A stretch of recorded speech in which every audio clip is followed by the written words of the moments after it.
So when your father was there and you were a child growing up, how has things changed as far as college and what's happening Yeah, now compared to then?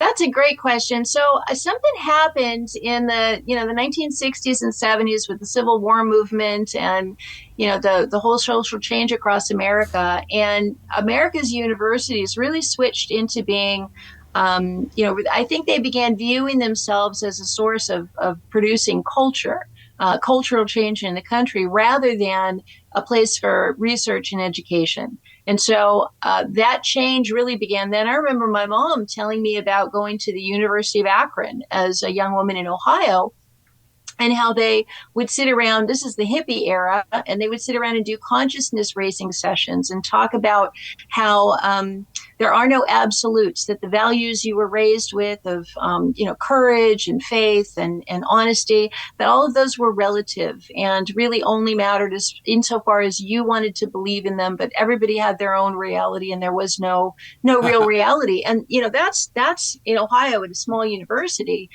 The larger universities, the Ivy Leagues and the top echelon of academia, took it way further and began actually, publishing research talking about things like that. I was just talking about even today at the University of Copenhagen, their institute on the family. You would think an institute on the family would be looking at, how to raise children to be healthy and Yeah. how parents can contribute to their lives. Well, they're a very post-feminist program, and they're actually, and this is just an example to kind of lay the groundwork here, they're looking into something called exogestation.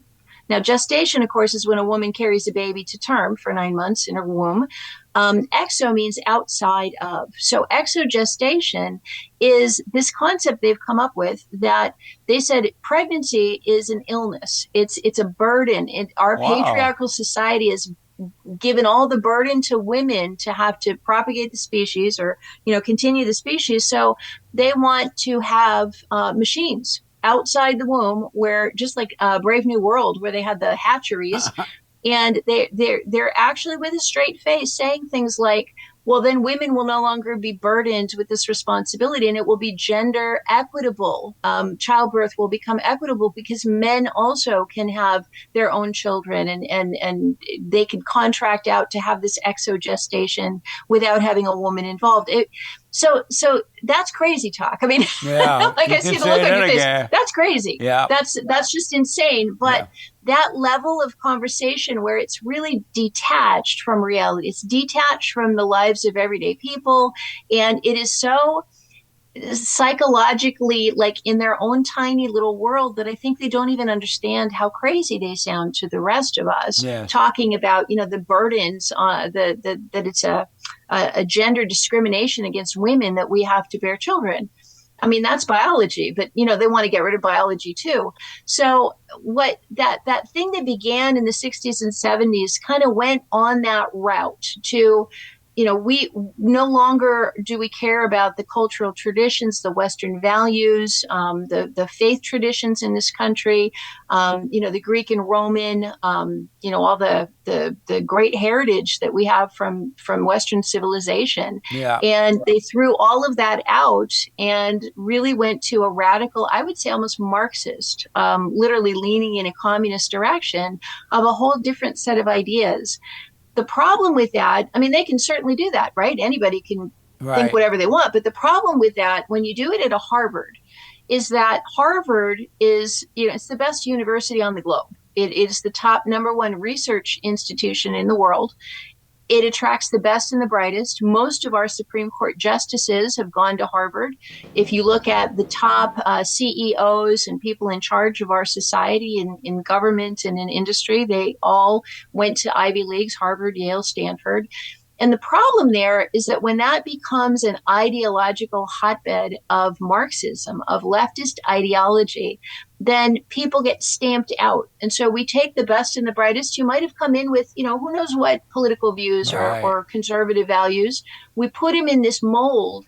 And it's almost like, did you ever play with those little Play-Doh things as a kid where you put the Play-Doh in and you kind of push the button and it pops out? Yeah, that's what happens, I feel like. Um, Amazing.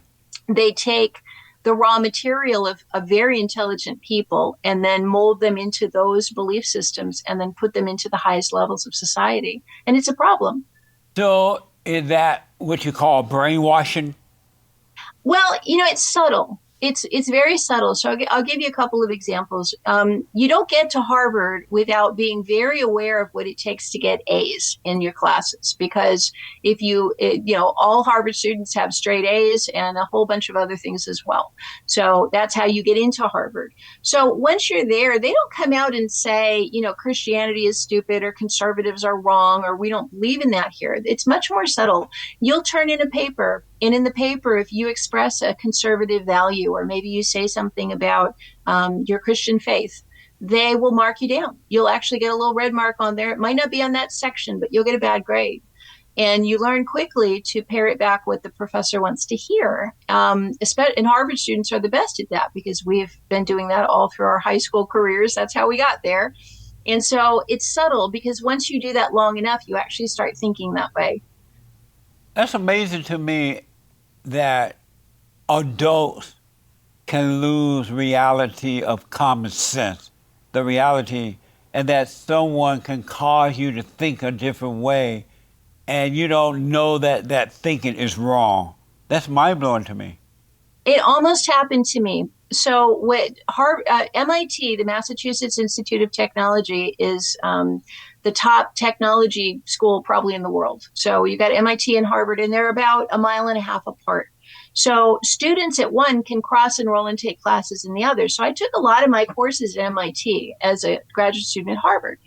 And while I was over there, I was taking a lot of courses in sort of postmodern theory about technology. And you're probably like, postmodern? Well, postmodern is sort of shorthand for crazy. Yeah. For like really weird. Yeah. And but very intellectual. And when you're first introduced to it as a student, you've never seen thinking or discussions like this before. And when you first see it, you're like, it feels like a whole new world is opening up with a new, different way of thinking that you've never thought about before. And because your professors are talking about how great it is, because you're having class discussions with other smart students about how great it is, you begin to kind of incorporate that thinking.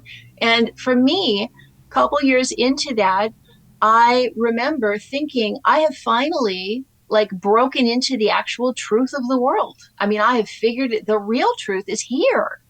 And other people don't know this. I mean, I felt like I was sort of in the intellectual center of the world. Like I had figured out the truth and no one else knew it. Yeah. And the only thing that saved me, Jesse, was I had a friend who did not go to Harvard, who had known me from before.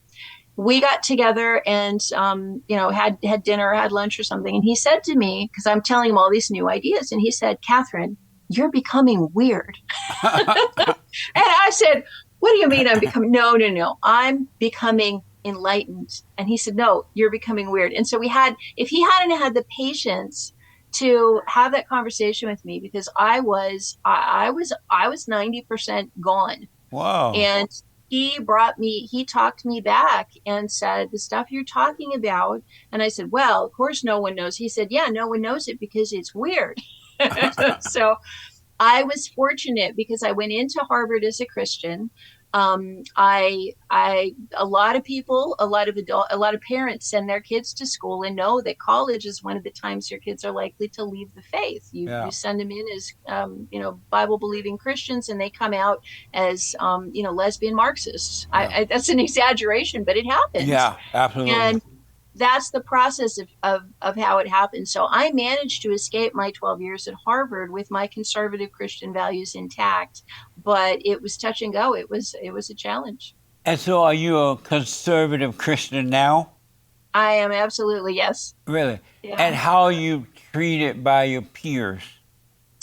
I think they look at me as kind of as strange, as misguided. As I think it's confusing because the left, that academic elite views Christians as being ignorant, as just not being smart enough to have figured out to not believe in those old fairy tales. So when they encounter someone like me, who has a great deal of education and a lot of credentials, and I'm still believing in Christ, then I think they have to stop and ask themselves, well, either she's deluded, but she seems pretty smart, or maybe there's some truth to it. So I like to think that by proclaiming the name of Christ, that I am causing people who've just dismissed faith as a just something that the lower classes or the not very smart people do. I don't know what they're thinking, but I like to challenge that assumption and say, no, there's a great deal going on. And that leads me to Harvard's history. So Harvard was founded in the 1600s as an institute for studying the Bible for higher Yeah, learning. I remember hearing And that. all over, you go through Harvard Yard, and there's all these brick buildings and brick walls, and they're inscribed in stone. They haven't sandblasted them away. Are all of these sayings that are inscribed in stone about, the highest purpose of man is to understand, his purpose through the scriptures, and so that's all around you. And yet you go outside of Harvard Yard, and there are the free newspaper stands, and they have Marxist newspapers in them for free. So, you go into the cafeteria, and it's got a big thing about, I just very woke murals on the walls. And so these two are kind of coexisting, but so Harvard's history is very much a history that says studying the Bible is the highest aim of man. And in fact, that's one of the reasons they had education in the early colonies, was to train children to grow up and read the Bible. And so, The statue of John Harvard, which you may have seen, it's a great big statue. It's yeah, bronze, and he's sitting on a chair, and he has a book in his lap. Well, that book is the Bible. So amazing. I think it's ironic that Harvard has become has been so removed from its roots. And so they don't even teach the Bible there now, right? No. In fact, they have a school of divinity, which is the theology school. And I have spoken to a number of people who went there thinking that they were going to go to Harvard and get the best education they could on the Bible. And what they found instead was that they were given comparative religion classes. They were taught that Buddhism and Hinduism and Islam and all these other faiths were equally valid, and that it would be discriminatory for them to focus on any one of them, that it's really all about comparative religion and they're all equal. So they're not, even when they claim to be teaching divinity and theology, they're not. That's amazing. I want to Yeah. ask about this recent decision by the government. The federal government recently decision to freeze over $2.2 billion in grants and 60 million in contracts to Harvard.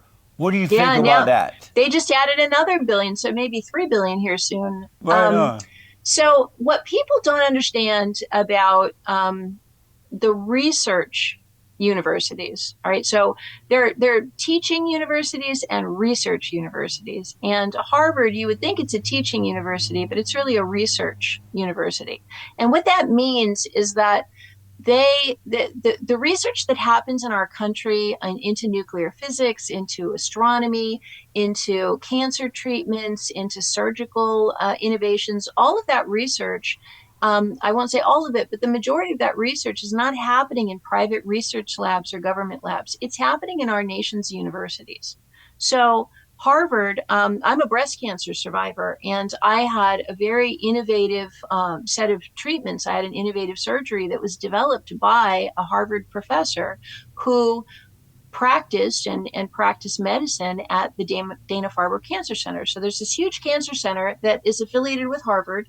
The professors at Harvard do the surgeries. They work there. They're doctors, but also teaching classes, and they train the next generation of doctors in these cutting edge procedures. And from there, it goes from Harvard and it trickles out to all of the local hospital near me now. So the $3 billion that the federal government is talking about cutting is money that goes to fund that kind of research. Right. So it's less about educating the students, that money at least, and that's money that's research grants going to these laboratories. So your average Harvard professor spends about 90% of their time doing research and writing papers and publishing and sharing with their academic colleagues the cutting edge of science, and they only spend maybe 10% of their time teaching students. Right. So it's not, you think of it as a school. If you go to your local high school, well, 100% of people's time is spent teaching classes. But at a college, it's really flipped around. Or at a top university. So by cutting those research grants, they're not cutting student tuition. They're not really even impacting the undergraduate students, but they're impacting our nation's competitiveness, because that's what makes us the most scientifically advanced nation in the world. Is we have super smart people who are professors at these universities, and they are getting billions of dollars of funding to develop the cutting edge of science, which is what keeps our country ahead. So is the government doing the right thing by freezing this money and uh, making this decision to freeze the money? Is that the right thing to do at this time?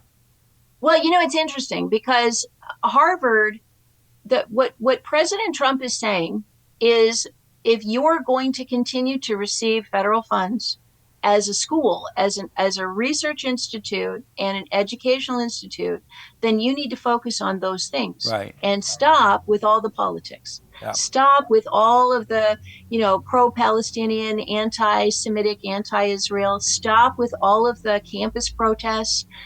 They even let their professors walk out in a protest against Israel. Knock that off. You can't do that anymore. Yeah. And if you want to continue doing it, you can. We won't stop you, but we will not pay for you to be a research institute when you're really a political organization. Yeah. And I think that's what it's coming down to. I do not believe that President Trump fully intended to withdraw that money. I think he was using it as a point of leverage.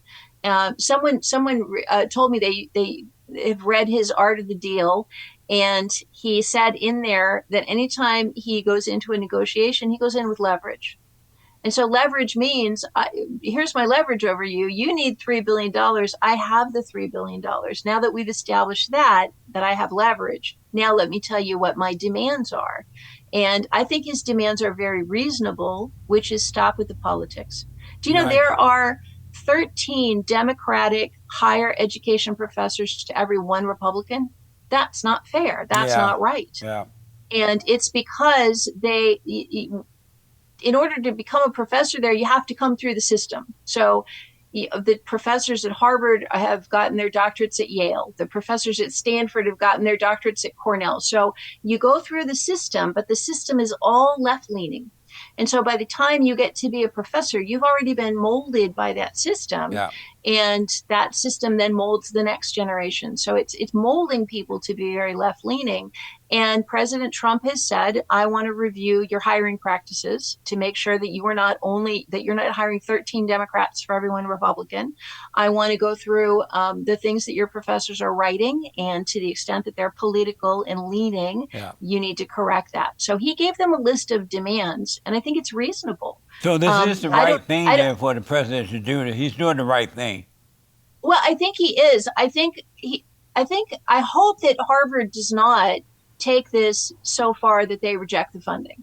I think even President Trump wants Harvard to receive $3 billion of our money, of federal taxpayer dollars, because it goes to making us, the most scientifically advanced nation there is. So he doesn't want to give that up, but I think he went into it hoping that they would be reasonable, and he could use that as leverage and get them to change these entrenched policies that Right have been in on. place since the 70s. And I hope it changes.